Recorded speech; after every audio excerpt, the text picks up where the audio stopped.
안녕하세요. 오늘 저희와 함께 아주 흥미로운 글을 좀 깊이 파고들어 볼까 하는데요. 정상 가격의 허상과 할인 중독이라는 글입니다. 보내주신 내용을 바탕으로 우리가 매일 보는 그 가격표, 그 이면에 숨어있는 심리에 대해서 좀 속 시원하게 이야기 나눠보죠. 네, 안녕하세요. 이게 우리가 물건 사거나 뭐 식당 가서 메뉴 고를 때요. 그냥 무심결에 이거 가격 괜찮은 건가? 이거 제대로 된 가격일까? 뭐 이런 고민들 하잖아요. 뭔가 마음속으로 기준선, 그 적정선 같은 걸 찾는 거죠.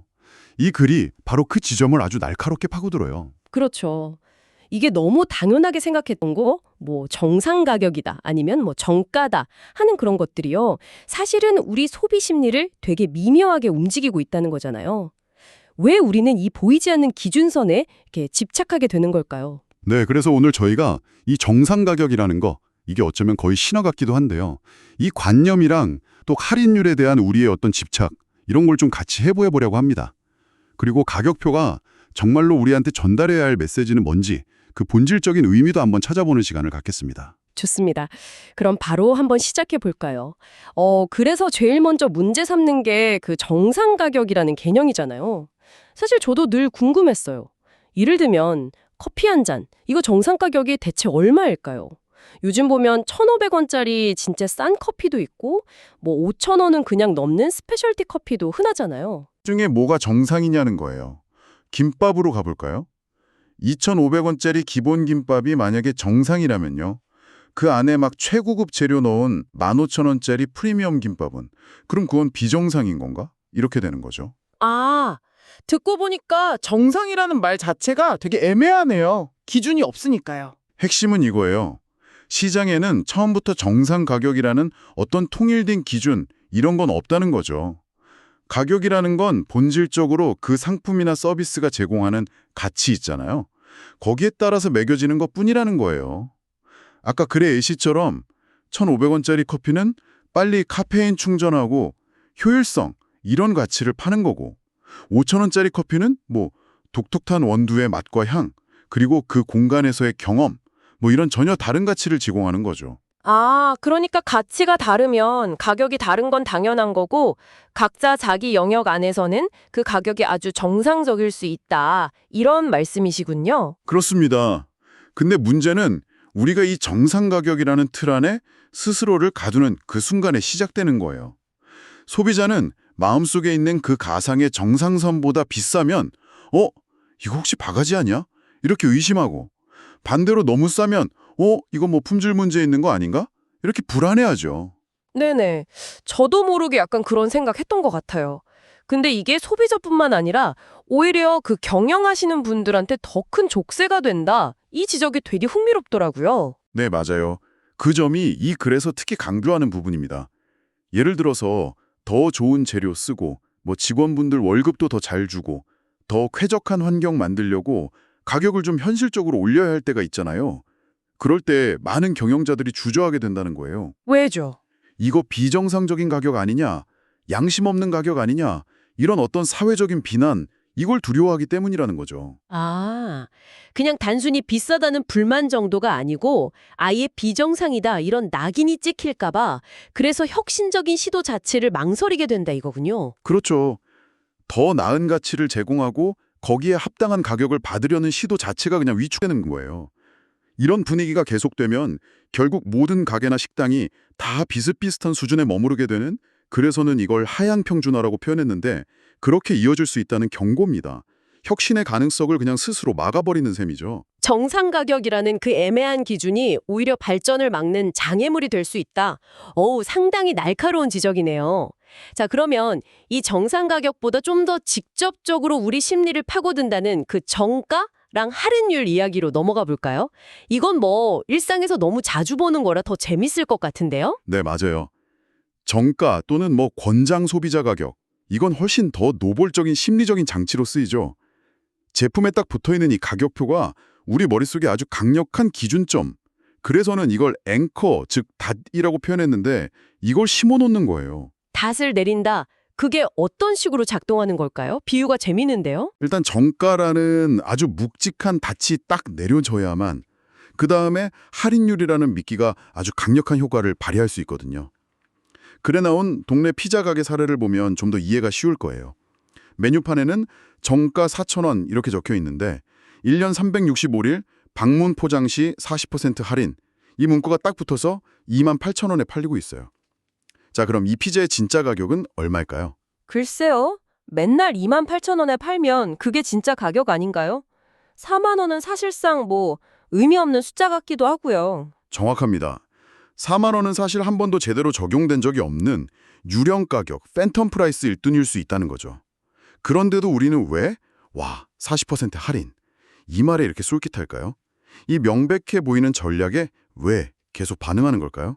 뭔가 싸게 잘 샀다, 이득 봤다 뭐 이런 느낌 때문 아닐까요? 남들은 4만 원 낼 수도 있는데 나는 28,000원에 샀다. 뭐 이런 만족감 같은 거요? 바로 그겁니다. 그래서는 우리가 피자라는 그 가치 자체를 사는 행위보다도 40% 할인이라는 그 숫자에서 오는 심리적인 쾌감, 그러니까 할인율 자체에 중독됐기 때문이다. 이렇게 분석을 해요. 이걸 아주 극명하게 보여주는 실제 사례가 글에 나오죠. 2012년 미국 백화점 JCPenney 이야기입니다. 아, 이 사례 저도 읽으면서 좀 놀랐어요. 그때 CEO가 모든 가짜 정가랑 뭐 끝도 없는 할인 쿠폰 남발하는 거 이거 다 없애고 처음부터 그냥 정직하게 낮은 가격, 소위 매일 정직한 가격? Everyday no price? 정책을 도입했었죠. 네, 맞아요. 아주 파격적이고 어떻게 보면 되게 소비자 친화적인 시도였어요. 가격 거품 싹 빼고 항상 낮은 가격을 제공하겠다는 거였으니까요. 그런데 결과는 어땠을까요? 결과는 참담한 실패였다고 나오죠. 매출이 폭락하고 결국 그 CEO는 1년 좀 넘어서 해고되고 말았다고. 이게 진짜 의외였어요. 소비자들은 당연히 정직한 가격을 더 좋아할 줄 알았으니까. 여기서 드러난 게 좀 불편한 진실인데요. 고객들이 원했던 게 단순히 정직하고 합리적인 가격 그 자체가 아니었다는 점이에요. 좀 더 정확히 말하면 100달러짜리 물건에 정가 딱지가 붙어 있고 거기에 70% 할인 이런 마법 같은 스티커가 딱 붙어서 최종적으로 30달러에 사는 그 경험, 즉 할인을 통해서 내가 이겼다는 그 짜릿한 승리감, 이걸 원했다는 거죠. 와, 정말 충격적인 분석인데요. 그러니까 우리는 어쩌면 상품의 본질적인 가치 평가보다는 거래의 쾌감, 할인율 획득이라는 그 경험 자체에 더 열광하고 중독돼 있다는 거네요. 할인 중독이라는 표현이 그냥 나온 말이 아니었군요. 네. 더 큰 문제는요. 이런 할인 관행이 계속 고착화되면 소비자는 더 이상 정가라는 걸 신뢰하지 않게 된다는 거예요. 어차피 할인할 거면서 정가 부풀려 놓은 거 아니야? 할인 안 받고 정가 다 주면 나만 손해보는 거 아니야? 이런 불신이 쌓이는 거죠. 소위 호갱이 될지도 모른다는 그런 불안감이요. 결국 이런 상태는 판매자랑 소비자 사이의 기본적인 신뢰관계마저 무너뜨리게 됩니다. 정리해보면 착한 가격이라는 어떤 도덕적인 잣대, 또 정상 가격이라는 애매한 규범, 그리고 정가와 할인율이라는 심리 게임까지 이 모든 것들이 결국 생산자도 소비자도 다 뭔가 건강하지 못한 상태로 몰아넣는다. 이런 이야기군요. 그렇습니다. 생산자는 혁신하고 제값을 받으려고 해도 비싸다, 비정상이다 이런 비난이 두려워서 주저하게 되고 소비자는 할인율이라는 숫자에만 너무 매몰돼서 정작 자기가 얻는 가치가 뭔지 제대로 따져보지 못하게 되는 그런 악순환이죠. 그럼 이 굴레에서 벗어날 방법은 없을까요? 그래서는 가격표의 본질을 다시 생각해보자면서 좀 대안적인 관점을 제시하던데요. 네, 바로 그 부분이 이 글의 핵심 메시지라고 할 수 있습니다. 가격표가 더 이상 이거 착한 가격인가, 나쁜 가격인가 이걸 따지는 도덕 시험지나 얼마나 할인됐지 이것만 보여주는 할인 쿠폰이 되어서는 안 된다는 거예요. 대신에 그 가게나 브랜드가 고객에게 어떤 차별화된 가치를 제공하는지를 명확하고 당당하게 보여주는 가치 제안서, 이게 되어야 한다고 주장합니다. 가치 제안서. 그러니까 우리는 이런 특별한 경험, 품질, 편의성 이런 걸 제공합니다. 그래서 이 가격을 책정했습니다. 이 가치에 공감하신다면 기꺼이 지불할 만한 이유가 될 겁니다. 이렇게 말하는 것과 같군요. 훨씬 더 주체적인 느낌인데요. 정확합니다. 관점의 전환이죠. 경영자는 왜 이 가격에 합당한지, 어떤 가치를 담고 있는지 소비자에게 자신 있게 설명하고 설득할 수 있어야 해요. 동시에 소비자 역시 이 가격 정상 범위인가? 혹은 할인율 %지? 이런 질문에서 좀 벗어나서요. 내가 지불하는 이 비용이 나한테 그만한 만족감과 가치를 정말 주는가? 이걸 중심에 놓고 냉철하게 판단해야 한다는 겁니다. 아, 가격을 뭐 옳다 그르다 혹은 정상 비정상 이런 이분법으로 볼 게 아니라 그 가격이 제시하는 가치가 나한테 얼마나 설득력 있게 다가오는지 이걸 핵심 기준으로 삼아야 한다 이 말씀이시군요. 바로 그거죠. 가격은 뭐 착하거나 정상적일 필요는 없어요. 그저 그 가격이 담고 있는 가치가 고객에게 충분히 설득력만 있으면 됩니다.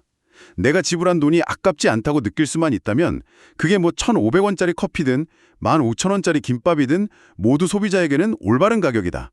이게 이 글의 최종적인 재원입니다. 네, 오늘 정상 가격의 허상과 할인 중독이라는 글을 통해서 우리가 가격이라는 그 숫자에 얼마나 많은 심리적인 영향을 받는지 그리고 그 이면의 메커니즘은 뭔지 참 흥미롭게 살펴봤습니다. 정상 가격이나 정가 같은 익숙한 틀 그리고 할인율에 대한 집착이 어떻게 우리의 합리적인 판단을 방해할 수 있는지도 알게 됐고요. 결국 중요한 건 가격표 숫자 너머에 숨겨진 진짜 가치를 제대로 읽어내는 능력? 이게 아닐까 싶습니다. 맞습니다. 오늘 이 이야기를 들으신 당신은 앞으로 가격표를 딱 볼 때 어떤 점이 좀 다르게 보일 것 같으신가요? 혹시 물건이나 서비스를 선택할 때 이 정도면 가치가 있어 라고 판단하는 당신만의 기준 같은 게 혹시 있으신지 이 기회에 한번 정리해 보시는 것도 좋을 것 같습니다. 그리고 여기서 한 걸음 더 나아가서 이런 질문도 던져볼 수 있을 것 같아요. 우리가 가치 있다고 느끼는 게 과연 상품이나 서비스 그 자체의 속성에만 온전히 달려있는 걸까요? 아니면 그 판매자가 가격을 둘러싸고 만들어내는 뭐랄까 매력적인 스토리텔링이라든지 아니면 강력한 브랜드 후광 효과, 기발한 마케팅 같은 요소들이 우리의 가치인식 자체를 얼마나 크게 좌우하고 있는 걸까요? 이 가치인식이 형성되는 과정 그 자체에 대해 생각해보는 것도 꽤 흥미로운 참고가 될 것 같습니다.